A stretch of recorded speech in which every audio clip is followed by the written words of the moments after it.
When we look at factory farming, it gets a tiny, tiny percentage of the funds that the public give to protect animals. But it's overwhelmingly the vast majority of the animals on whom humans inflict suffering. We're talking about hundreds of billions of animals each year raised for food in confined, overcrowded conditions where the only motivation is to produce the product as cheaply as possible. Now, when animal charity evaluators were set up, which is really applying effective altruist thinking to the animal movement, animal charity evaluators started recommending organizations that have the biggest possible impact on animals for the dollar. And they were mostly organizations working against factory farming.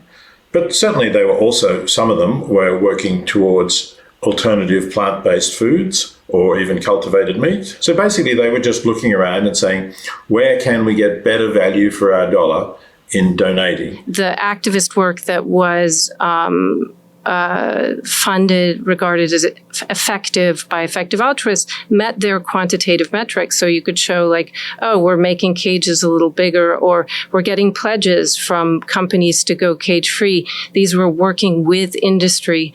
And often the pledges weren't even met. And where we had activists who were doing work that was intended to change laws, to build new forms of community, and to especially work with grassroots organizations in the Global South, it was often seen as ineffective and not funded. So it became a problem for more justice-oriented and more transformation-oriented activists to actually have effective altruism come into this space, even though the values of helping animals are there. Just firstly to say, a recent study was made of which corporations, what proportion of corporations have kept their commitments, their pledges to, for example, not use eggs from caged hens or not use pig products from pigs who were kept in, where the mother pigs were kept in individual stalls that they couldn't turn around.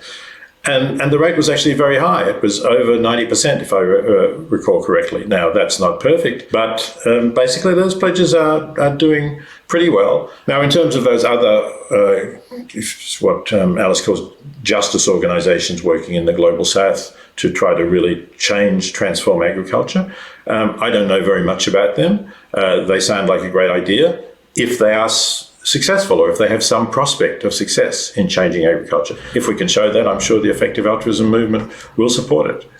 It's all a matter of what works.